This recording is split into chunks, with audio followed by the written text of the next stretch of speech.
right, this is SFBarkast. I am Jeff Cleary. I am Andrew Louder. And Andrew, where are we today? We are at the Lucky Horseshoe, which is in Bernal Heights. And I believe this is our first Bernal Heights bar. Yes, it is. I mean, like we sort of came close with the whole Crocker Amazon, and like yeah, we've been in this part of town before, sort of, but like I want to say spanning the globe, but not really spanning a very very small section of the globe. It's a minimal span. Minimal span. The Lucky Horseshoe. Right. Because I believe there's another place called the Horseshoe somewhere else, but it's in the marina. This is the Lucky Horseshoe. This is the Lucky Horseshoe in like the regular horseshoes in the marina, I believe. Yeah. Yeah, and the neighborhoods of the marina and Bernal Heights could not be more different. No. So if you were looking for one and you found the other, you'd be you'd be way off course. Disappointed. So this is our first podcast since we did the phone booth, and I feel this is the second time I've had to apologize. But well, a lot of that podcast was dedicated to the tragedy that happened in Boston. And ironically, the podcast itself was kind of a tragedy.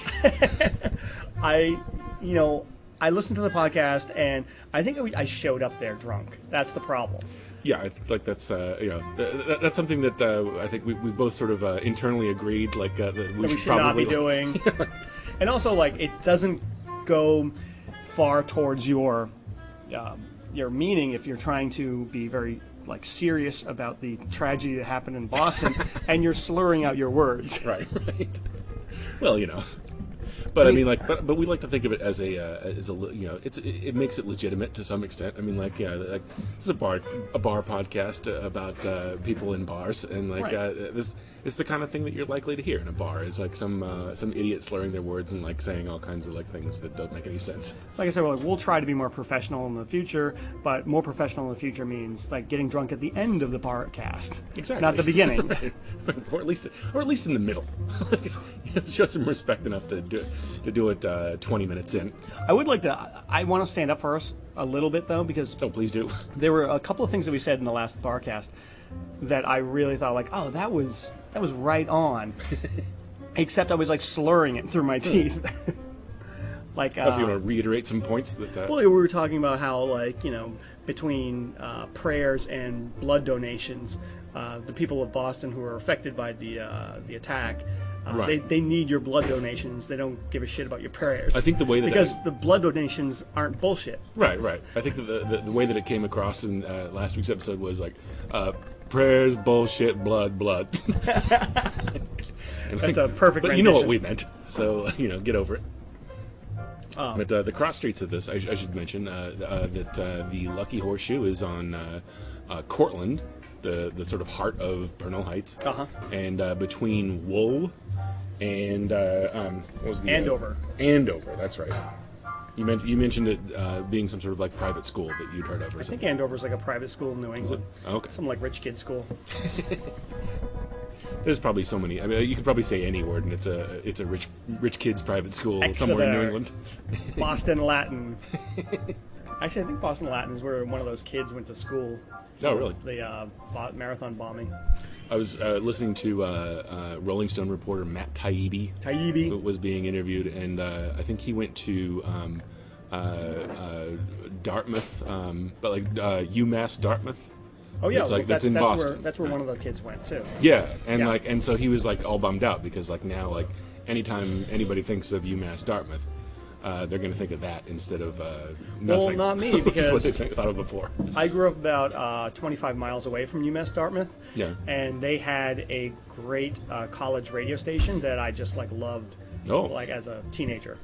So it wasn't called UMass Dartmouth back then. I think it was Southeastern Massachusetts University. Yeah, and he mentioned that. He mentioned that it used to be Southeastern Mass. But I heard the FBI was investigating UMass Dartmouth for any of the going-ons of the marathon bombers. They're going to close down the school because while they were at it, they should probably have gone to the college radio station and find out why they still play the Dead Milkmen so much. What is it? We're looking for the correlation between the bombing and Bitch and Camaro. You know what's funny? What's funny about the aftermath of the Boston Marathon bombing is I was at Gestalt the other day, a local bar, and there's like me and like Podcast number 1 or Barcast number 1. Barcast number 1, and maybe like 5 people in the bar, right? And like one of them's like playing pinball, and like it's just middle of the day, right? Yeah. And then like I'm sitting at the bar, and I realize, oh shit, there's an unattended backpack, like right on the bar, Right. And then like immediately like See something, say something. before like the Boston Marathon bombings, I wouldn't do anything, but then I was just like, oh hey, whose backpack is this? And then then as soon as I said that, I realized, wow, like that would have been like the worst terrorist target of all time. It's like I'm gonna blow up a bar full of like 4 people, and I'll show those unemployed assholes what's what. Where are you gonna get your fairly decent, delicious sandwich now, hipsters? Ooh, I just hate people with their craft beers in the afternoon. I have to. We actually stopped by the Gestalt before coming here, and like I just have to give a quick shout out to the to one of their sandwiches, the name of which escapes me now.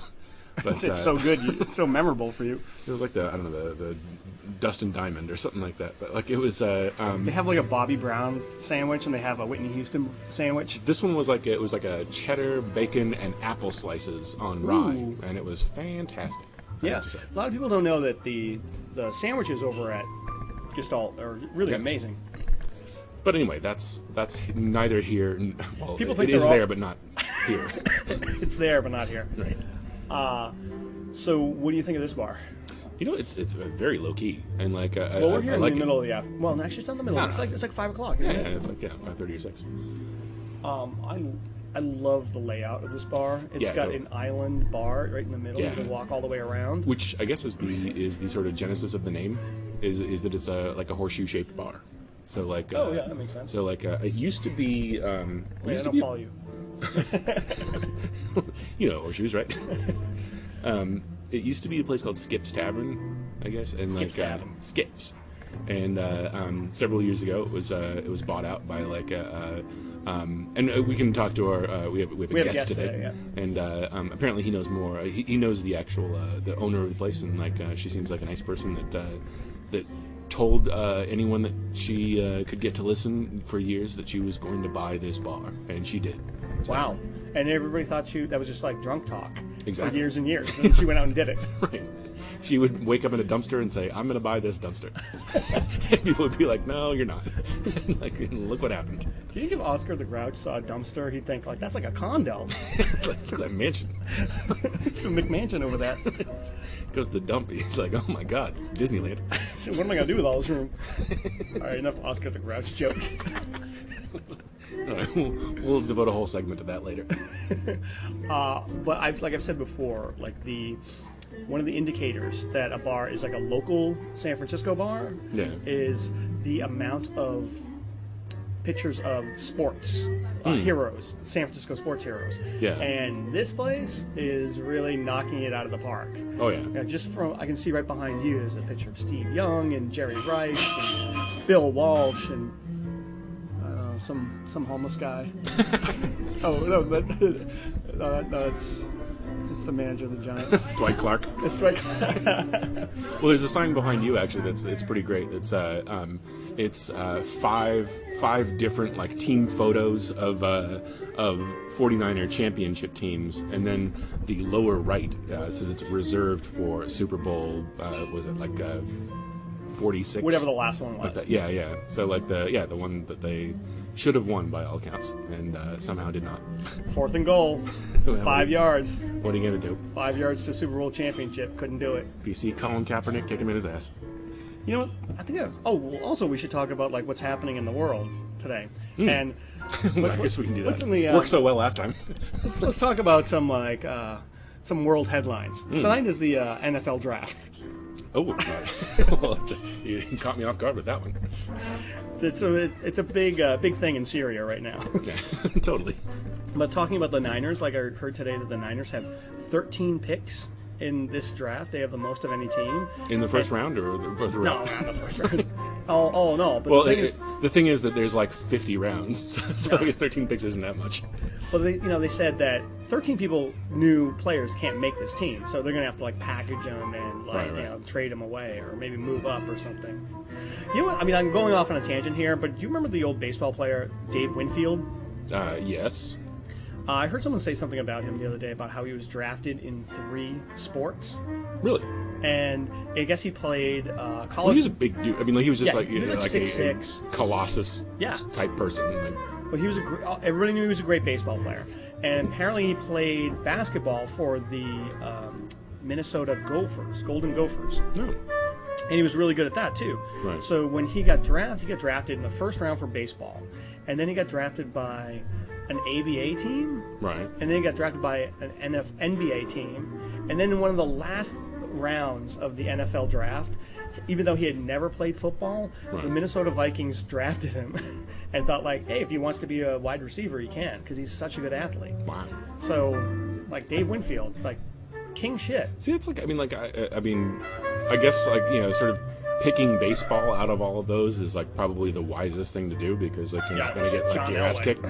Well, that's the thing. Like, if you have a chance to play baseball, basketball, or football, you do not play football. Like Charlie Ward did that. Yeah. Right. And like, you know, he went and played basketball because you get paid more in basketball, right? And you can play longer in baseball because it just doesn't take that big of a toll. Plus, he was like a midget, like, you know, Doug Flutie midget. So he wasn't going to make it very well. Yeah. The other thing, though, if you had a chance, take it back to Canada. If you had a chance to play any of those sports, like you do not pick football, and not just because of like all of the evidence now about like brain damage and shit like that, but like none of the contracts in football are guaranteed. Right. So like Darrelle Revis just got traded to the Tampa Bay Buccaneers, and he signed like a $90 million contract. None of it is guaranteed. Zero. So like, I was like, why didn't you sign him a $1 billion contract? Like, I'm not going to pay you. They have to be like laughing their asses off as they sign it. It's like, $90 million. Like, we'll cut you tomorrow. Right, exactly. If we don't like him, we'll just cut him, and we owe you nothing. We're going to sign you for 120 years at $5 billion a year, and like, but we'll go ahead and cancel that tomorrow. And it's all because they say it's because Gene Upshaw in like the 70s, who was the player personnel rep. Okay. He was like in bed with the owners.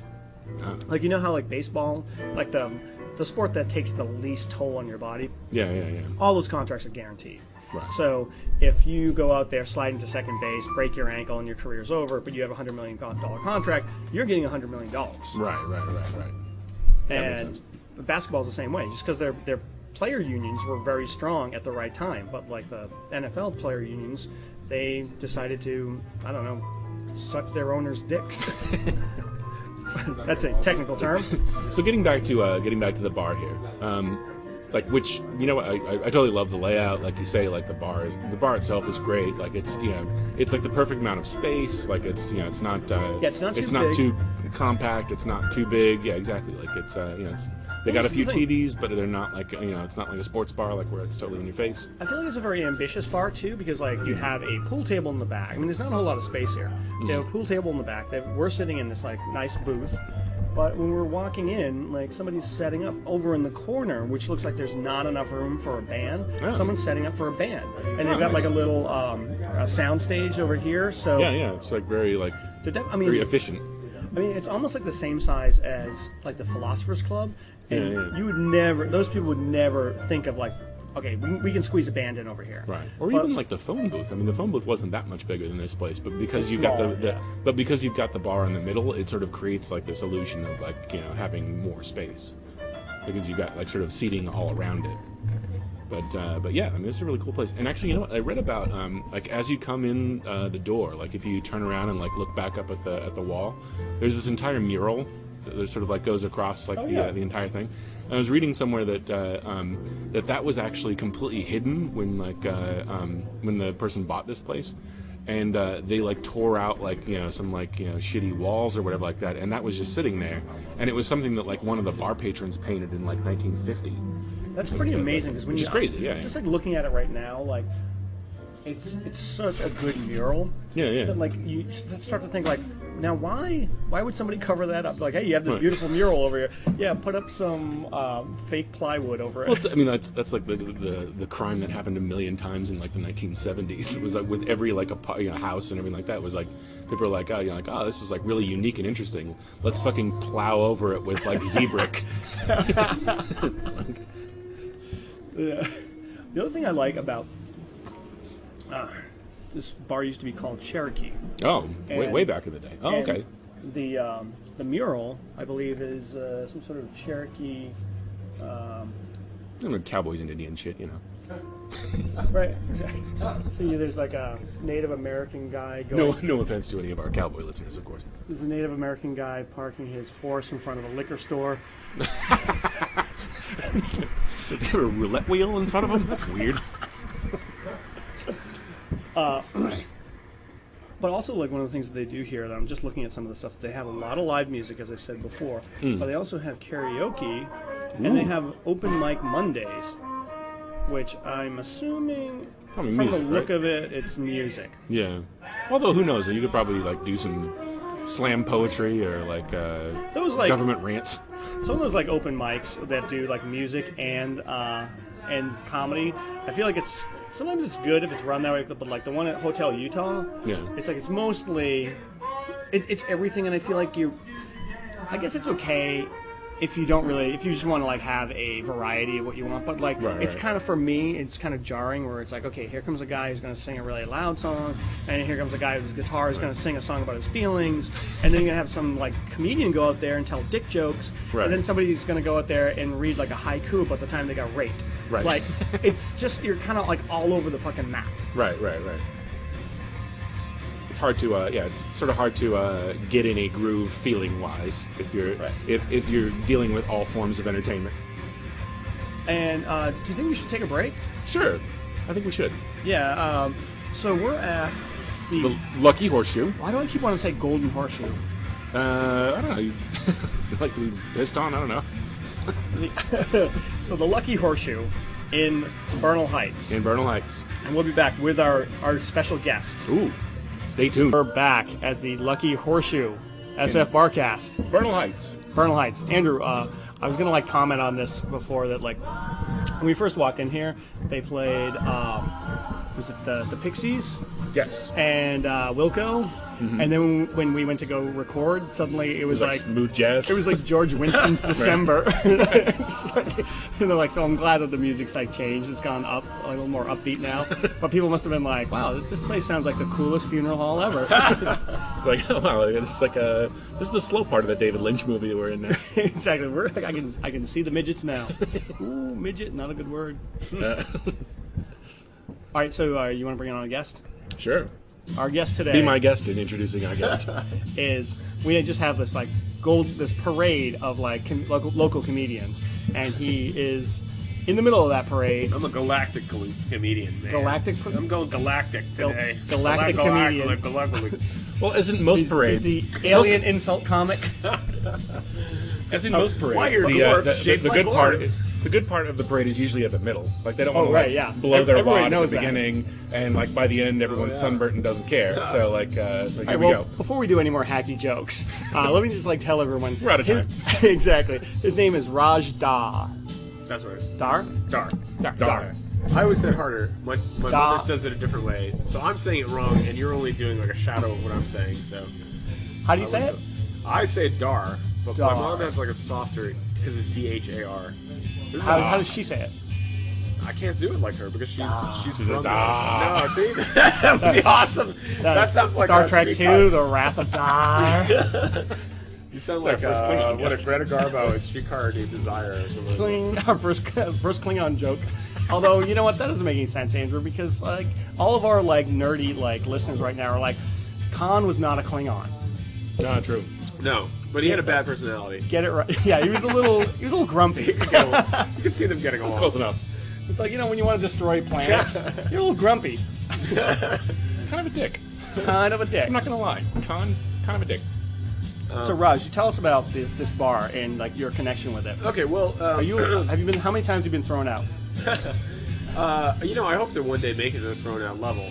But the thing is, I'm friends with the woman who owns this bar, and a long time ago, she had said to me that Lisa Marie, who owns this bar, had said to me she was going to buy this place.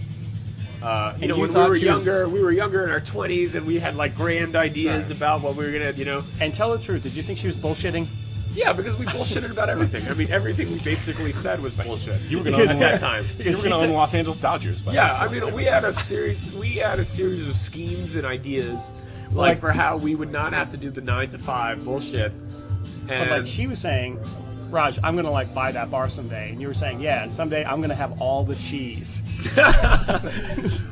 I was actually basically hoping that she would buy the bar because I felt like she was determined, and then she would give me a job. That didn't happen. I wanted to get like a nice cushy spot up in the bar. Well, if she listens to this Barcast, she'll know that you are looking for a job. I know. You're really bitter about it. I should learn to Like, what an asshole. Why did he just communicate with me normally? I thought you'd have Why more did he cheese by now. Air our laundry. Most people just apply with a resume. But passive aggressive bullshit. But she's always been one of those people that, she's had an interesting life. She's a used car salesman when she was a teenager. She came from Tracy. She's in San Francisco, studied at Berkeley, did labor relations, so a lot of stuff with unions and stuff. She's an interesting girl. I think I read somewhere. Fastest biopic I've ever seen. Interesting person. Every year they have that list of the most admirable occupations. Yeah. I believe there was one year that used car salesman came below prostitute. At least you bar get- owner. at least you- came slightly above that. Yeah, I guess so, because I guess you're both, in a sense, purchasing vehicles for for a temporary occupant. But except for a car, you can't communicate with a car and be like, "You are a fucking stupid car, and I don't like you and what you're doing." You know? Do you remember Cameron Edmondson? He was a comic. Yeah. He was a comic in the local San Francisco scene. Right. What happened to him? I ran into him on the BART one day, and he's all decked out. He's got a suit and a tie on. I'm like, dude, what are you doing now? And he's like, oh, I sell cars now. And I was like, you gotta be kidding me. And so I was just giving him a hard time, and I was like, come on, man, you can tell me because we're friends, right? On the ads when they say well qualified. Lessees. Or they say lessees. No money down. Well qualified buyers. Buyers, I was like, so when they say well qualified, they mean no one, right? He's like, and he goes, yeah. It's like you can go in there Can and you be like, imagine? oh, 'Cause you're you not have to have, qualified. you have to have- I thought you were going to say well qualified means white. Andrew seems like he has a good credit score, so he's probably a well-qualified buyer. You're in the 700s, right, buddy? He'd be horrified. Yeah, well, well qualified. I used to be in the 700s. Well qualified is. I used to be in the 100s and it's so crawling my way vague. You back. can make it out. You can make it out of that hole eventually. It's if I was the car salesman, you guys were going to try to buy a car from me, I could just take your application and be like, okay, I'll just be right back to see if you're well qualified. Go to the bathroom, come back and be like, sorry. Right. I watched you go to the bathroom. You didn't do anything else. In fact, your fly's still open. Well, I was checking. You mean the bank's still That's open? not Well, do you want to be qualified or not? But this bar, the Lucky Horseshoe, does have a certain magic to it, and I will say it's something that has to do with the ownership, because I'll tell you, like I said, she's a feisty woman, and I think they've got the Pac-Man. We were big Miss Pac-Man fans. Oh, yeah, and they have the cocktail table, Ms. This is, Pac-Man. this is like what I like about this bar. I haven't been here enough, but the few times I come, and this is what I love about Lisa Marie too. It's like this bar was an old man bar by its very definition back in the day. Prior to 10 years ago or 5 years ago or whatever. And now it's like an old man bar with a bit of a hipster influence shoved in, but not thinking of. I like that. It's kinda like nasty, Clooney. but not so much that it not in, yeah, wrecks not, it, or that right. it sort of chases away or in a anybody. pretentious planned out kind of way. There's still all the old shit that's on the walls, right? Yep. There's a poster of Marilyn Monroe, and there's this and that, right? But then they've got the young stuff going on. They get music now every night of the week.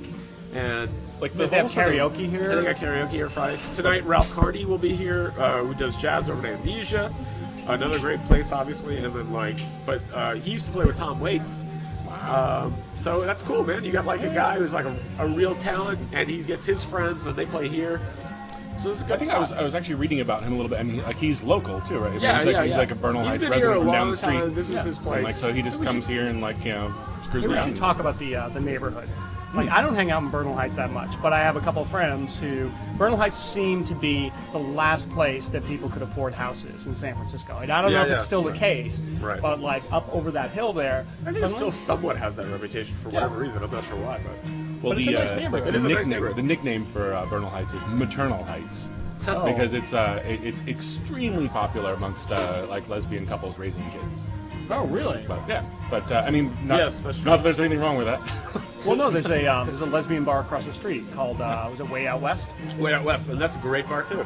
Yeah. It has a beautiful backyard, and it's kind of cool because it has one of those like sort of labyrinthine backyards where it's a couple of like steps down. Like there's a small little porch swing area, and then you step down a little bit, and there's a tiny little garden. You step down, so it's like a bit unusual. So it's because it's not a big flat like square kind of thing. It's like more. So if tiered. it's a lesbian bar, is it? I'm assuming it's dog friendly. It is dog friendly for sure. So, Sure. according to the local Wikipedia entry, two of the more famous residents of Bernal Heights are Tom Abiano and he used to be a comedian. I Tom can believe Abiano. that. He did. Yeah. I can believe that. Supposedly, actually. like he had this one great line where somebody was giving him shit, like in the middle of a assemblyman meeting, and just really like laying into him. And of course, he has this great like comedian wit, and he's from like New York, so he just said he told the person to like stand down, get off the mic. And he said, "Don't you judge me until you've walked a mile in my pumps."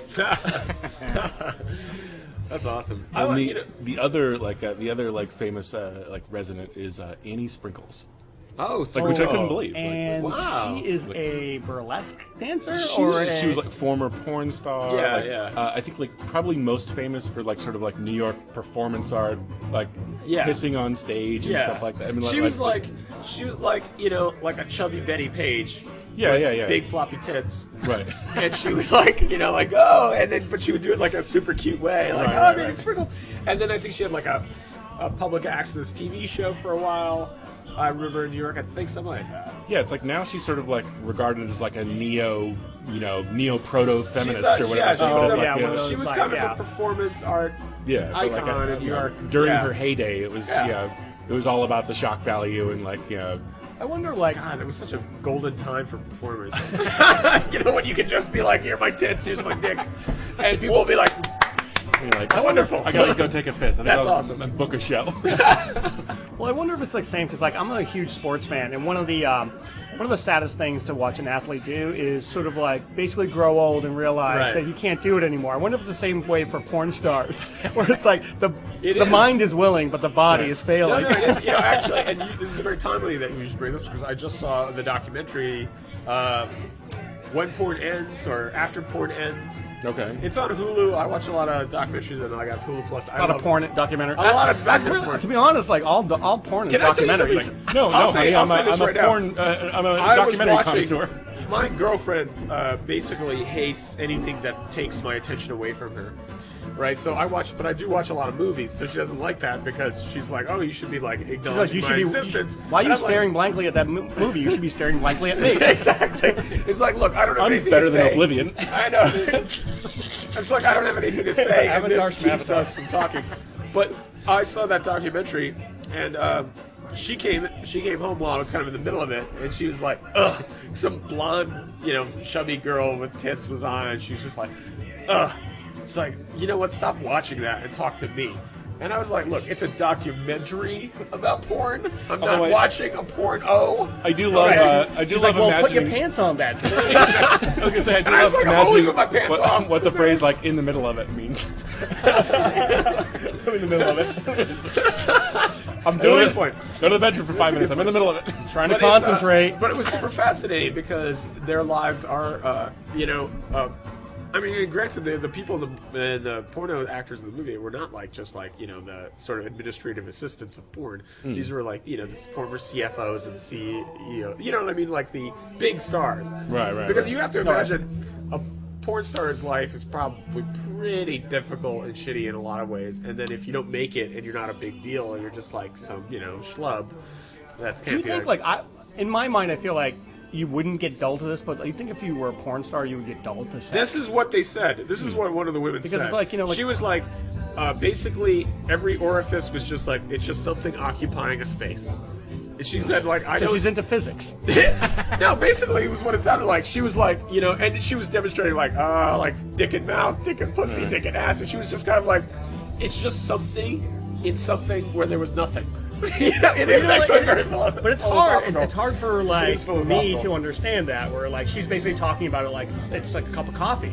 But it's like no, you're filling up all your holes. the It'd be like, male- I mean, like male somebody porn like stars say the same describing thing. like really good food and just being like, I'm just putting starches in my mouth. You know, it's Yeah. like, well, like, oh, But it's the a thing is, the food isn't that good because you've been eating pizza every day for the last like 3 years and a bologna sandwich maybe to spice it up.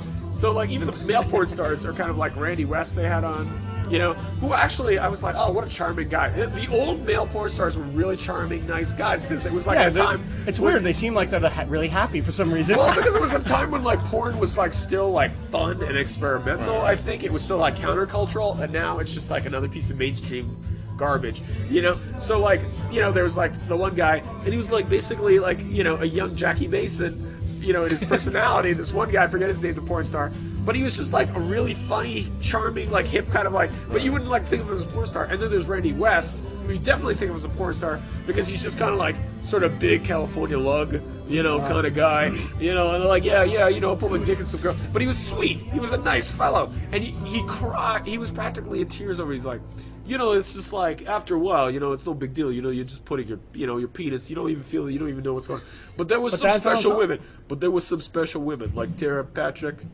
That she was special. She just had such a kooky, fun personality. And I really liked her. We really got. And then, hey, let me put on this movie. And he puts on the movie, and he sits on the couch. He's like, yeah, there you go. That was our scene. And yeah, she was really beautiful. And then he's just like sits there and just stares at it quietly and silently. Like he's almost. Comes down. No, seriously, it's like I almost. You know, there's sometimes in your life you think if you know, like you connect with somebody, and you're like, I should have done something, but I was too shy. I'm too shy, and somebody else snapped her up. And I lost Picks out. up his like cereal bowl full of Coke. I lost out. Yeah, I was too shy to stick my finger up her ass. Basically. Regrets, I've had a few. When I was a kid, I remember like I found out where Larry Bird lived. And I said to my dad, like, oh, it'd be great to be Larry Bird's neighbor. Wouldn't you just go over and shoot baskets? And my dad looked at me and said, you know what? He would never want to do that. That's his job. That's that's like going over to a teacher and saying, hey, you want to teach? Right. And I was like, oh, that really like, stuck with me. But it's like, so like if you're like dating a porn star and you're like, hey, do you want to have sex? And she'd be like, oh, God, that shit again. Oh, yeah, totally. Plus, Boring. Plus, then, you know, it's also surprising, great from that. How many of these women had boyfriends that encouraged them to do pornography? Because they were already doing nude modeling and they were hot chicks and whatever. And they were young and strippers. They had little rocking stripper 20-year-old bodies. And they're like, oh, yeah, you know what? Hey, come on, you know, the rent's coming. Why don't you do some porn? You know, it's all right. And then they all would say the same thing, which was like, they pushed me into it. And then 2 days before I did my first, like, guy on girl scene, because usually before that was girl on girl, you know, because that way they can still, like, oh, it's cutesy, and they can still maintain their, you know, feeling of self-worth.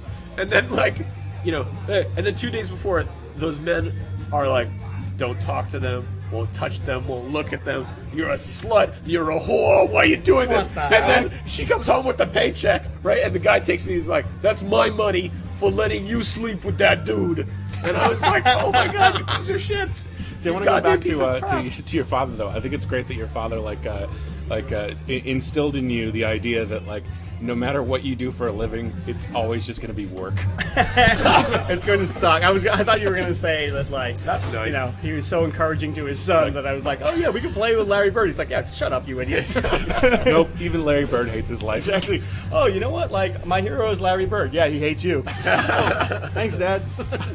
It's a lot. I think that's like, but that must be the case, right? Whenever you got a profession, like if you're a masseuse. I actually dated a masseuse once, and amazingly, she loved giving massages.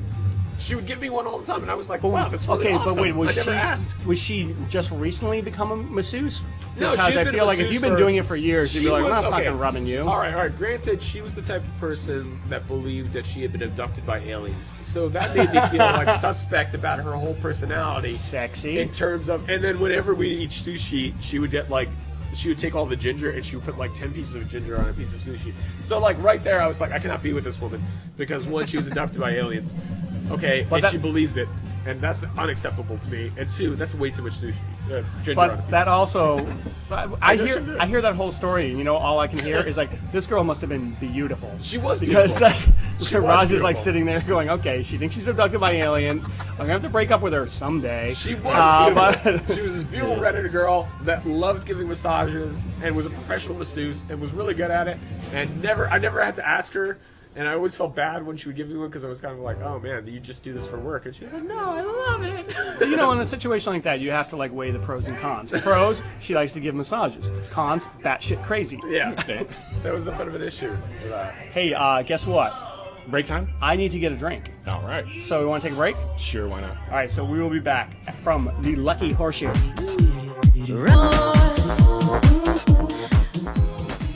And this is SFBarkast. We are back at the Lucky Horseshoe in Bernal Heights. Bernal Heights.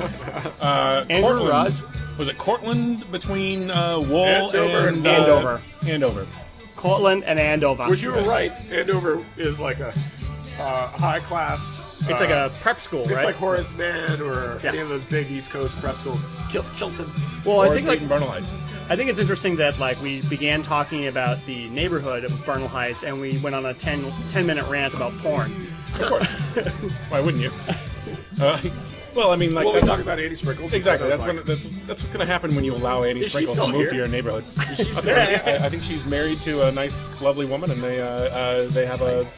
I'm sure they have several dogs. Also, I wonder if I could get Annie Sprinkles on the show. I would love to have Annie Sprinkles on the show. Annie Sprinkle now. I do want to make one correction. I think I said the lesbian bar across the street was way out west, but it's Wild Side West. Wild Side West. Oh, that's right. I always mess up the name. It was a very good name, though. Yeah, I'll just make it up on the fly. You're gonna have some, and it's open to all. Some pretty angry women. It's open to all, but it has a general clientele that falls. Just try getting it into Lexington now. Well, you know what? Like Raj, you and I were talking the other day about bars we like in our neighborhood. We both live in the Mission. One of the bars that you said you like is the Lexington. I love the Lexington, actually. And which is the flagship lesbian bar in the city. And it's actually kind of the worst bar for a man to like, not just because it's lesbian, but because it's also very hip and lesbian. Oh. You know? And all the... What does that mean? Like, you can't walk in there with an Indigo Girls t-shirt and be like, that's so over. No, you would look like a fucking... If you were a lesbian to walk with an Indigo, they'd be like, oh, you're a fucking hick. I'm sure they would say that. They're like hipster lesbians. They're like, oh, Lilith Fair, you still into that? This is like, this is the Mission, like, let's face it. And there's like a certain, like, like there's a certain lesbian cliche for the Mission. What a kid's gonna look like. She's gonna have some tattoos, she's gonna have a pompadour, she's gonna wear a bit more leather than the normal, like, East Coast Renaissance Fair lesbian. Everybody, there's subgenres and all. And I used to love going to the Lexington because they had like free pool, and actually I liked kind of going there because the vibe was different from going to just a straight bar, where I always just felt like sometimes it was just like, I just like can't stop myself from trying to talk to a woman or look at her. Oh God, I gotta pick up a woman again tonight. Well, no, I mean I'm not that, but it's just like that kind of thing where it's like, back off, ladies. You don't want distractions sometimes in your life. And when I would go to the Lex, I would be like, okay, these women are not interested in me, right? So I have nothing. I don't have any reason to like stare at them. Suddenly you get along well with them. I actually have met some people. I have had a few one-night stands that come out of the Lex because like some heterosexual friend was like rubbed along or something like that. Yeah, and it was totally unassuming. And it was totally unassuming on my part. I made no effort. And I think that maybe speaks volumes for what men should do. It's like you accidentally stepped in it. Like, That's how I always feel about it. Speaking of one-night stands, I always accidentally step in sex. I never... Ooh, I got it all over my shoe. Yeah, exactly. I'd rather it all over my penis, but, I'll take what I can get. I want to tell that story again about the Esquire writer. Did I tell you about this? I don't think so. It's supposedly there was a guy who writes for Esquire, and he filed this like story the other day that he lives in Boston, like right close to Watertown, and he was at a bar, and of course, like, met a girl. They went back to her place and they had a one-night stand, and then he was gonna pull that like classic move where he's like, I'm just gonna slip out while she's asleep. And that was the day that the whole city went down on lockdown. Yeah. so he like went to leave, and people were like, no, nobody can leave the house. And so he just like had to spend the next like 24 hours with her and be like, so, do you have any hobbies? So, this Other is than interesting, huh? being a cheap slut. I mean, that's So- a way to turn around. No, but you're right. That would what amazing circumstances. The thing is, that must. It sounds happened. like a play or something But something it's you like- could it's do on almost The like. worst Neil Simon But- play ever. You're right. That would be. It's gonna actually be all like big, one stage, That like would be two people great. will be like, and like every time they get into an argument, be like, well, you didn't mind it last night when I was X, Y, and Zing. right. Like, Oh yeah. That's oh, look actually at a what's great going skit. on Like, over you know, in like 24 Watertown. hours. But then He's like, I hope we all die. When you told me that story, it made me think like, shit, man. Katrina, that must have happened like 10 times over, right? Well, natural disasters of that kind. There must have been plenty of situations where somebody was like, I need to get out of here. A very good like niche playwright like to become would be like the horrible disaster. I got to get out of this one night stand. One night playwright. stand, like it'd be like disasters on disasters. Although one of the things I do miss from growing up in New England is I really miss like getting snowed in places, and it's either gonna go, it's never sort of medium. It's either gonna be totally fucking great, or you're like accidentally with people you're gonna get cabin fever with. You know, like my friend. I think my friend Freitas, like, he got snowed in with my friend Tony Amaril's family, and like he was just like for like 2 days, 2.5 days, Right. and I think his family got like, or I think maybe it was the other way around, or but like somebody got like cabin fever. It was like, I gotta get the fuck out of here. Right. It's like, I'll freeze to death. I don't care. Okay, Are we listening to Cracker right now? this is Camper Van Beethoven. I still give a high five to that because I'm a big fan of CVB. that guy. But also, like one of the times when I was in high school, I used to work at a movie theater, and suddenly, like, and I lived right down the street from the movie theater, so it was snowing really hard. Yeah. But I was like, I can make it to work, so I went down there, and like the manager of the theater called, and he was just like, yeah, like, we're not showing any fucking movies tonight. I was like, well, honestly, like, the snow is like 2.5 feet now. I don't know if I can go home. He's like, just sleep in the theater. And so it was me, my friend Dave Seamus, and a couple other guys, and one of them had like a fake ID, and so we were like, okay, we're gonna sleep in this movie theater because we're snowed in here, but one of us has to go for beer.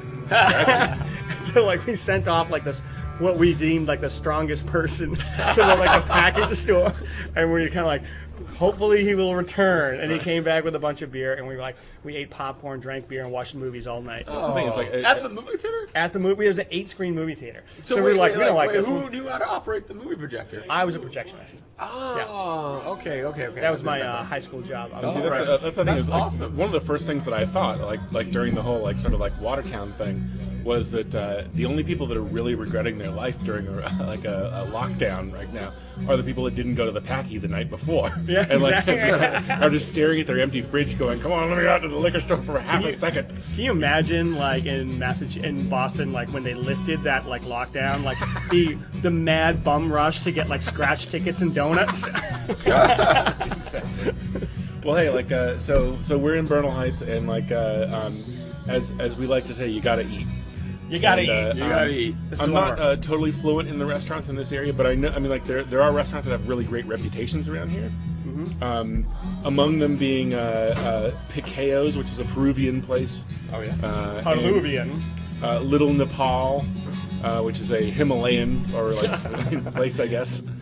And high altitude. any Spaghetti Shack is very That's well not too known. far from here. Yeah. Like, and but one place that I have tried on several occasions, and that's because they deliver to the Mission wherever we used to live, is Zante's Oh yeah. It's like the Indian pizza. Indian Yeah, pizza. yeah. So like if you like chicken tandoori on your pizza pie, The Peruvian And place. you will love it. Except you have to wait a fucking hour and a half for them to deliver the yeah, goddamn exactly.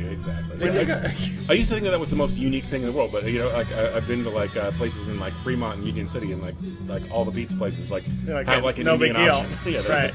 You want curry on your pizza? right. pizza is pretty amazing that way, isn't it? It is with any cuisine on it, basically. Throw it in the oven, and then you don't even need utensils. You just have exactly. Just like like a Caesar salad on a pizza. Do it. I've seen it. In our neighborhood, we have a Peruvian restaurant. Is it Le Mans? Le Mans. Okay. Oh yeah. And I remember I had such a problem. My parents were out here because like. I don't like burritos. Well, I don't like ethnic food. Well, I wanted to like impress them, so I was like, I'm gonna take them to Le Mans. I was like telling them about it. It's like this great Peruvian restaurant where like Pablo Sandoval goes all the time, and my dad kind of gave me that look like. Okay. Yeah, and then this isn't gonna fly. And then my mom took me aside and said, your dad's more of a meat and potatoes guy. And I didn't have the heart to tell her, what the fuck do you think Peruvian food is? I love how your mom had to translate your dad's behavior to you. Guess where the potato originated? Peru, you fucking idiot. all Peruvian food is like beef and potatoes and like a couple of fish thrown in. It really makes me jealous that your father lived at a time where your mother was essentially his administrative assistant. I cannot get my girlfriend to do anything. Raj, you said that like with the past tense. Yeah. It is not past tense because that's with what I'm saying.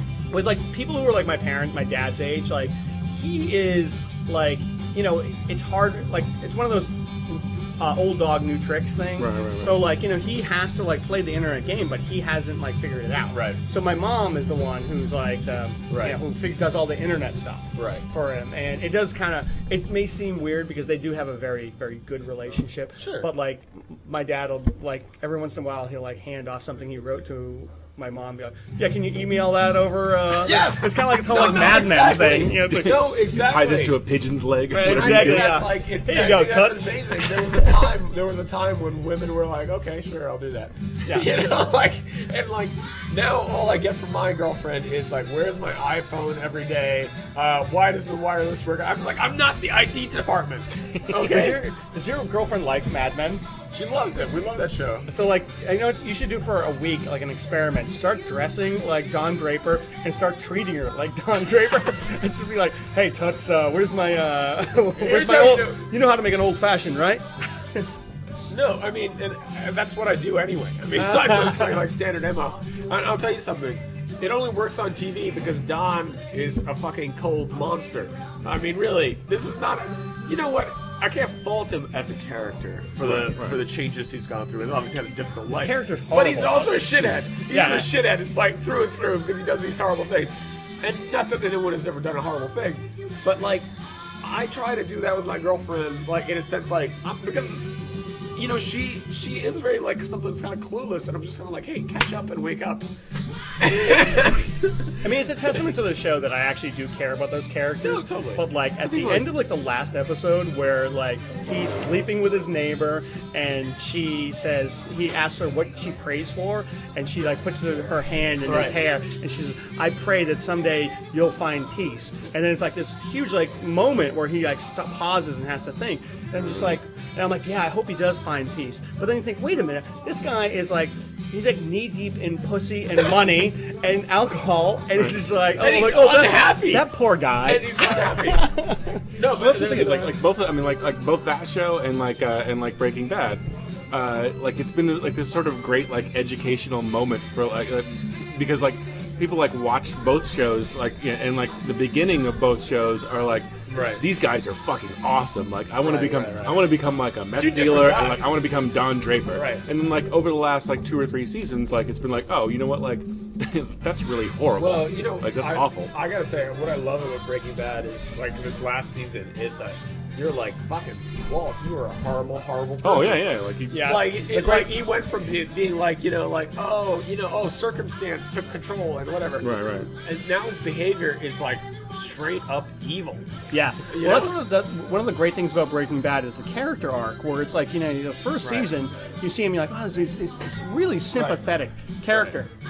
Right. He really has gotten dealt a bad hand, and he's obviously studied hard, and he feels like he should have been done better, and he's got like a handicapped kid, and he's got like financial problems. And then in the second season, like there was that scene where he lets Christina Ritter, who's like one of the most beautiful women in the world, as far as I'm concerned. Oh my God! And he lets her die, and I was just like, she was ugly. I had no problem with it. I think I jumped out. Yeah, exactly. But I think I jumped out of my seat and I was like, "Fuck Walter White." No, totally.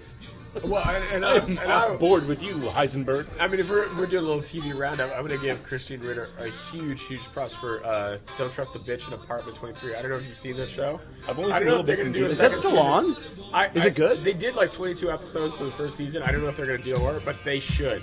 Because I think it is hilarious. She's awesome. The girl that plays her like roommate is awesome.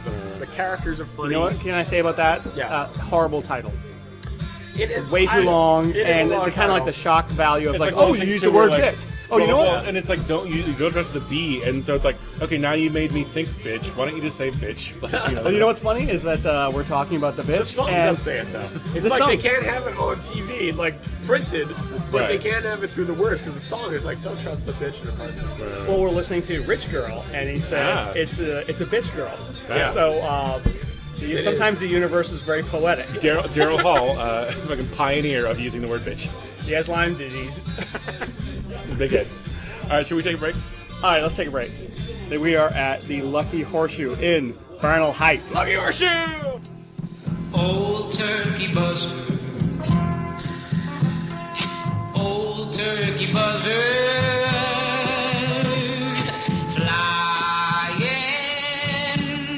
flying high. He's just a waiting, buzzard's just a waiting for something down below to die. Oh, buzzard knows that he can wait, 'cause every mother's son has got a date with fate, with fate. Hey. Hey. So this is SF and we are back at the Lucky Horseshoe. right. I'm Jeff Cleary, I'm Andrew Louder. and we are with our special guest, I'm Rajiv Dar. Rajiv Dar. That's me. It's a nice time. You guys are nice fellas. Are you having a good time? I'm having fun with you guys. This is fun. This is a good podcast. I like it already. I haven't heard it, but I can tell it's awesome. This is for the audience to have a good time, not the guests. Because you know why? Because the people who listen to this, they're simply the best. They're better than all the rest. I saw Tina Turner live, by the way. Really? When I was a go a ahead. teenager, like I had such a crush on Tina Turner. Yeah. Good Lord. And like I think all my friends thought that I was like super weird because they were like, Andrew apparently did that too. like He was old lady? good Lord. I was like, She oh. looked amazing. Yeah, exactly. I don't care what you say. I know. All my friends were like, "You want to like sleep with like that old lady?" And I was like, "Have you seen Beyond Thunderdome?" She is the when I hottest tranny in the world. When I think I was like 19 or something like that, you know, I was in college, and my mom was like, I wanted to go see They Might Be Giants at in Central Park, because they would always have like concerts in the park in the summer in New York, and they would Shakespeare in the park. And I wanted to see. I was a They Might Be Giants fan because I was a fucking retard. Is this like the Central Park like band shell there? Yeah. Okay. And it was like a huge big thing, and a lot of people come. And I was very excited. I would go with my friends, you know. And I've got my Indian mom, so she's very strict and she's very like, you know, conservative in some ways at that time. And she said, "Oh, but I got us tickets to see Tina Turner at Carnegie Hall, in a Rain City Music Hall." And I said to myself, I was like, what? I mean, I don't want to see Tina Turner. I'm like a kid who wants to get out and be with his friends, right? But I'll tell you something. Best fucking show ever. She was amazing. Chris Isaac opened up. He was wearing like a mirror suit and the lights were being everywhere. And then Tina Turner comes out and she looked amazing and the show was great and it was really super. I was like, you know, I was like totally turned around. I was like, he's like, Chris Isaac walks off stage. He's like, there's no way this can get any better. And Tina Turner comes out. Exactly. He's like, I was wrong. Exactly. This is Beyond She does like Thunderdome. River. And You know, like, I don't know how old you were at that time, but I was like 19. I was like you. Like if I had tickets to see like the Pixies when I was 19, and someone said you want to go see Tina Turner, I was like, the Pixies can fucking wait. Right. They'll be around forever. Except at 19, I still had no control over myself, apparently. My mom still had, like, ultimate authority over where I was. Oh, right. You know, this was the sad portion of my life, you know, because... You are not seeing that vixen Tina Turner like, No, ruin your mind. that's what she encouraged me to go see. She would, like, she's like, you want to go with your friends and smoke the drugs in the park? And listen, They Might Be Giants, and you're gonna get lost, and somebody's gonna rape you. And I was like, look, At 19, I was like, granted, I was 30 pounds lighter, but I think at 6 feet tall, I can hold my own against a rapist. Especially any random They Might Be Giants fan, I think you can take These them. are the skinniest, weakest, calcium deficient rapists. You know what all you do? rapists. All you gotta do is grab their protractor and use it against them. I think I can turn down like the average, They Might Be Giant fans from selling me drugs. This is But I had a great time. This is the full size of like how much I love Tina Turner. It's like even now, like if someone gave me like 3 wishes, I know right off the bat one of those wishes would be to see Michelle Obama dressed up like Tina Turner from Beyond Thunderdome. That's And great. if I was given like maybe one wish, maybe that would be it. But like I can't believe I should like petition. You know how you can have petitions for the White House? Right. I should petition the White House for Halloween. Michelle Obama goes as Beyond Thunderdome Tina Turner. Oh my God, that would be a dream. And you She know what? would- That she would would just be like- she would totally do it. No. Totally do She it. would do it out of obligation. I think And if the I whole know- night she'd be like, "Fuck democracy." I don't know. I think Michelle Obama would be cool with it. You know, like I have Well, I no know idea she what to looked make great of any of as this. it. they're younger people. Like, you know, of course everything irritates and bores us, but at the same time, you know, if enough people are excited about it, you do it. You know what? Barack would just be laughing all night long, and she'd be looking at him Oh like, my "You God! fucking You owe know me." what? You know what would really be the double down on So he'd be, that? I'm gonna get out of this outfit. And he'd be like, The leave it double on. on that would be like if you get Barack as Break a deal, spin the wheel. if you get Barack Obama to dress as Ike Turner. That would be amazing. That would be because they're Although, almost you know the what? same skin color. Honestly, like I wouldn't Mustache. know what an Ike Turner costume would look like. All he needs is a mustache and a suit, and he just And needs like to a- be just next to like Tina a Turner. Black Just needs- Snidely Whiplash. Big he just hand. needs to be- Black Snidely Whiplash. Exactly. He just needs to be More or like, less. you know, slapping a, you know, Tina Turner, Michelle around. So there you go, White House. You have your Your Halloween marching orders costumes for- already picked out. So I think dogs are allowed here. Around loud where? In here. the bar. Oh, yeah, bar. Yeah. Okay. Bernal Heights. Do you think so? Do you? No, I don't. You know, like I read somewhere that actually, like Lisa Marie, like that was one of like her things that she wanted was to include dogs in the mix. But like, Yeah, you know what? I don't see any like food here, so, No, I so I think think, you're good with dogs. yeah, like I think it would have to be like some sort of smallish dog. I don't think you can bring in like just any dog. Well, we should stop talking about like how I want Michelle Obama to be dressed up, and talk Probably. about the bar a little bit more. Hey, I think it's time for bullshit pint. Okay. And this is like I say this I've been kind with a of heavy heart. I've been kind of dreading this because I I know. really like this bar. Yeah, but, yeah, me like, too. Just looking at the pint glasses that we're drinking out of, there's no fucking way. I feel like this is a total bullshit pint. There's like but you know what? Let's do. Hey, I mean, we have to remain optimistic. After all, we're scientists. Let's Like- do the science, okay? Bill Nye the Science Guy. So I'm going to pour this pint of water into this quote-unquote pint glass. There we go. About a quarter of the way full now. And about halfway full. I know there's a couple listeners who said this is my favorite part of the show. Well, Exactly. that, Oh, and there we go. And oh boy, we still got it is exactly, quite a bit left. Yes. It's almost like perfectly. There's like 4 ounces left. Yeah, So- which is like like if you were to mark it like on the bottle there, it would be like the bullshit amount. Yeah, exactly. the bullshit event horizon. We'd have like crossed the bullshit breaking point. And you know what? Like sometimes you go to bars and you get like I'll get a pint glass that I can tell is like a bullshit pint, and you'll Yeah. get like a regular pint. Yeah. I can't say that was the case here because Yeah, like, I think all the pints hasn't we've been a done- mix.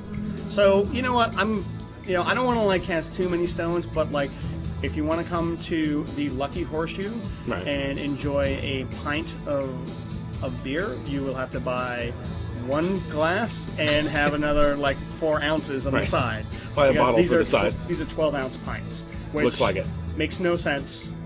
Right, because that's not what the agreed upon pint term means. Right. So there you go. But you know what? Skimming off the top. So next time you come to the Lucky Horseshoe, think of all the money they're saving by not serving 16-ounce pints. But you know what? Like at the same time, like it's not a bar that is like slammed with people and like clearly only exists to like make a giant profit. So you know, like, I mean, so, like, I give them a little bit of leeway in that regard. But no, I mean, honestly, the bar itself. Well, two things: the bar itself makes up for that sort of unpleasantness, but also, like, it's kind of like I remember when I moved here from moved to California from New York, and I remember getting, you know, in New York, like the bars stay open till 4, and they on the weekends the bars like close at like 5:30 just to like restock. And I remember being in like a bar in New York, and they were like, "Oh, you gotta go," and I was like drunk and like, Go where? No, I'm not leaving. This is bullshit. You're kicking me out 5:30. The guy's like, "We're just gonna restock. Come back in half an hour." And I was like, then I moved to. You can pass out in someone's car if you like. Right, go sleep. Pass out in the hood of the car in front. Yeah, go sleep in the park, Rummy. And then I moved to California, and when they had like these 2 a.m. like, you know, so like roused everybody out at 1:30 in the morning. 1:30 is like last call. I was like, this is bullshit. This is communism. Now looking back on it, like that probably like extended my life like infinitely. You know, like two things that have extended my life: living in California where there's a 2 a.m. Like close of bars, and like moving to San Francisco, not having to drive. These are both good ideas. So, like, to all of our listeners in New York, that's like get out before it kills you. That's like the health part of the show. That's as healthy as we get. Like, that's been Doctor's Corner with Jeffrey Cleary. So in order to like wrap that back to like, I'm trying to put a good spin on the fact that they're serving 12-ounce pints instead of 16-ounce pints. Saving your life. They're saving your life. Right, exactly. So, you know, the only way they could be saving it more is if they serve you like 1-ounce pints. Yeah. Quit your bitching about the 4 ounces that you missed. You're gonna live longer. You can spend the extra 5 years that you're alive drinking full-size pints if you like. So, do we have another? Any more segments? I mean, like we have like Gone but Not Forgotten. But like, you know, to be honest, I am not that familiar with the Bernal Heights neighborhood. A horseshoe story? Oh boy! I mean, I have a story about when we walked in here today, but that's about it. Great story. Oh, you know what? I want to say the jukebox here is really good. It is. It is good. Yeah. It is. As evidenced by the off-the-wall era Michael Jackson recording we're listening to right now. She, Lisa Marie, who I mentioned before, obviously, is the first Moses bar. She used to play in a Cure cover band in high school. No way. Yeah, they used to play like. Wait, how old is she? She's my age, so she's got to be like 35. She could have like her Cure cover band could have opened for the Cure. Yeah, pretty much. And you know, I don't know, and I think the jukebox, I was kind of like looking through it a bit too. It's like it kind of reflects like the place, you know. Yeah. It's a bit of mix. Probably there's some stuff in there that's like, you know, that was there before. Was it like an all-girls like Cure cover band called like Girls Don't Cry or something like that? I don't know if it was all girls actually. That's good. That'd be a really good idea. Do you know? Everything with all women in a band is usually better. I saw AC/DC and I was like, they're fucking rad. Yeah. Just like midgets and Kiss. It just makes sense. Oh man, yeah.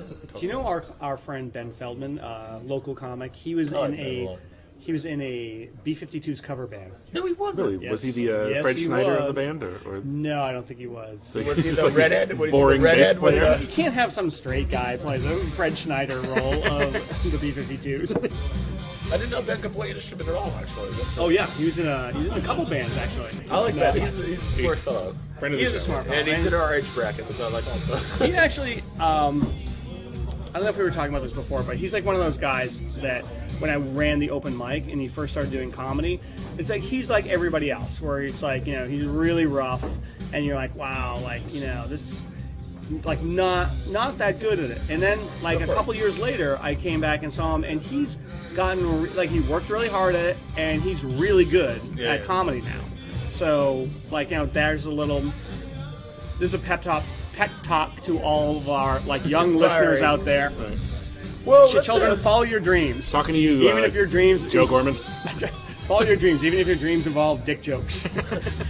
No, this is definitely true. I mean, let's face it, comedy is definitely like that. It's like when I first started, even I thought, and having already done like improv and some acting and stuff, I thought like, oh man, I saw all these people, and I was like, oh, like you can I felt like I already knew what was right, what was wrong, what was bullshit, and what wasn't. But then as you do more, the reality of the situation comes to you. Yeah. Which is that you just, in the end, it's work as much as anything else. Yeah. You have to put together words in the right order, and that seemed funny. Well, also, like, there's math to it, really. Running I mean, we didn't talk about this, but you run your own open mic. Yeah. And I ran an open mic for 2.5 years. And I remember, like, young comics coming over to me and asking me for advice. And I, like, when I finished laughing, I wouldn't know who That's to what say. I would say, too. I was like, yeah, I would laugh. Like, really? You're asking me for advice? But, like, all I could tell them is, like, just keep doing it. And, like, you hear stories about, like, someone like Dave Attell, who, supposedly for 5 years, he just ate it on stage and, like, couldn't really find how he wanted to present himself. Right. And it sounds like a total cliche, but he found his voice. Because I guess, like, he used to be what they call a sweater comic. He would go out there and do kind of like, kind of wholesome jokes or whatever. And then when he decided, you know what, I'm going to be like the sort of drunken, like, Long Island guy who does, like, a lot of, like, off-color jokes, it was just gangbusters ever since. So he found his voice. It sounds like a cliche, but he found his voice, and it was just... And sometimes it takes a while. It took him 5 years. I think that's like the story. It's like I always see a lot of comedians, and they always seem to fall in two camps. Ones who don't have enough confidence in themselves, which I fell into a little bit also myself, I think. And then those who have too much confidence in themselves way up, like off. There's nothing worse than those assholes. Those guys who go up there just like, everything I just shit fucking gold. And it's like, no, like half you walked half the room. But the thing about it then is that, like, okay, so, like, let's say, like, 20% of those fucking I'm full of myself comics right up from the get-go actually do well, then they're justified, in that behavior. Right. And it's like, but it's all really very, like, I would get the same comedians would ask me, like, oh, what should I do, or what do you think? And I was like, in the end, it's like, it's very personal. Yeah. You figure it out on your own. Well, I used to tell comics, like, if I had to give them any advice, I'd tell them, like, just find people with your own sense of humor and work with them. Yeah, that's what I would say. I would say it's like, it's all grouped, and it's all clans, and it's all networks, and what you end up doing is if you find people that you get along with, and you like what they're doing, they like what you're doing, then you're fine. You're better off. No, if you feel comfortable in an environment like that, then, like, you have to, like, hold on to that. Because you see stuff like, I mean, even in, like, movies, like someone like P.T. Anderson, like, recycles a lot of the same actors in, like, the Lebowski brothers. I'm sorry, the Coen brothers. They recycled a lot of the same actors, and it's because and, like, you see someone like Nicolas Cage, who is in Raising Arizona, who's a great actor, but like he never got asked back, and like you hear stories that like they just didn't like him. And then you have somebody like Philip Seymour Hoffman, who they just loved having him around. So you create an environment where you can be creative there, where you feel that you could be creative. And you're welcome. And then people want to see you exactly. there. And find those people and work with them. It's like most of the good office jobs, or even not so office jobs that I've had in my life, it's because I knew somebody, a friend of a friend, and this is the last part of the problem too. Like, is that people that like think that they're sort of the next like Dennis Leary, whatever, like where like they have this. They're gonna break out. They have this like shitty attitude, but like the thing is that the difference between like like a successful version of that and an unsuccessful version of that look the same to someone who's just starting out. Right. So it's like like I walked half the room. Yeah, fuck them because they don't get it. And it's like, well, no, like, but the rest of the room really didn't like you either. They just didn't walk out. And so it's like, like you pretty much like you alienated everybody, but like you still think that you're exactly the same as your hero. Yeah. Like, at this point. That was like one of my big pet peeves of doing an open mic. Like,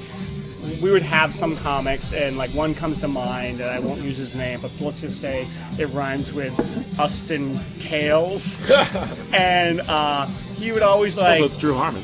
Yeah, not Drew Harmon. Oh wait, that doesn't rhyme. But he would always he would always like be really mean to the crowd, Right. and then get off stage, and I'd be like, hey man, like, what are you doing? Like, don't kill the room like that. And he said to me, he's like, you don't understand. Like, I don't give a fuck what people think of me. And I like, have to like go up like really close to him and be like, what are you fucking talking about? You're on stage with a live mic. By definition, you give a shit what people think. Exactly. I mean, if you didn't care, you wouldn't be here. You're talking to the toilet right now. Get out of here and stop ruining my fucking open mic. Exactly. No, that's the hardest thing, because you definitely got those personalities that feel like justified on shitting on the environment around them, and you're like, that does nothing for you because you have to be there every week. No, I would say just be honest about it. You do care. That's why you're there. Yeah. And stop acting like everything you do is beneath you. So we should wrap this up. Yeah, well, whatever. I mean, we're having so much fun. What am I, fucking Killjoy? You're a joy kill. I want to keep talking shit about comics. I want to say first, or not first, last, that this place has 21 reviews on Yelp, which is criminal because not that I put any stock in what Yelp does at all, because I think it's a stupid website. But it sort of it bespeaks a lack of interest that is troubling. Okay, but wait a minute. This is great. Let me try to figure out that statistic. Raj, how long ago did she buy this place? By now it must have been 3 years, though. 3 years. 3 years, they should have more than 21 reviews. So, okay. But if it was under a year, I'd be like, okay, 21 reviews. This is Brindle Heights. It's not Exactly, it's out of the way. It's not like... the clientele... If it was on the 16th in Valencia, it would be a huge problem. I think also, when you think about it, it's like, you get a lot of really good relative real estate for a Chinese takeout restaurant that's really awesome. You get a bunch of good ones and so much smaller. I think for the most part, for places like this, though, if you get too many reviews, they end up being negative because somebody's complaining that they didn't get soap, in the bathroom, which I agree. You might want to wash your hands, depending on what you touched. I don't know, but they're gonna be like, there's no Kobe beef sliders here. Yeah, exactly. Where it's like, no, but people who cares? People do very much complain about sort of. Things, but Right. I mean, it is 6:30 or somewhere around there. Look across the bar now. Would you walk over to any of the people who are here right now and be like, "Hey, did you write a Yelp review about this place?" I mean, True, I mean, it's more of a neighborhood bar, great. and it's a bar that does not rely. Having read some of the having this very serious discussion, perhaps. That looks having like read they some might of the write Yelp reviews, though, that's the kind of people that will complain about this crowd, and they'll be like, oh man, it's all still the same the same locals as before, it's all these people that are over 30 and fuck that, I'm out of here. Yeah, well, those people should stay away. Yeah, because this bar is great. See, because they've watched Logan Run. Logan's Run way too many times. And they're like, at 35, you should be killed. Exactly. I don't know. I mean, personally, I love coming to bars like this for one reason. In all bars that have this kind of taste and have been around for a while, it's not. I like being the people that have been there older and longer, and maybe don't have the same interest in me. I mean, I've met racist construction workers who worked since they were fucking 60 now, and they're still pleasant to talk to. And at this point in my life, I like sitting down, which is not. Which is nice. You don't want to be in a crowded bar. Which is impossible in any Mission bar. I can't. Well, sit down. You know what's funny about that is when I was younger, I had this this pure dedication towards dive bars. Yeah. I was just I want to go to dive bars and I want to talk to those old people who have been there for a long time and because they're really interesting and they have all those stories. Yeah. And now I realize I am one of those people. No, totally. I'll go So you just go to the bathroom and talk to yourself. That's true.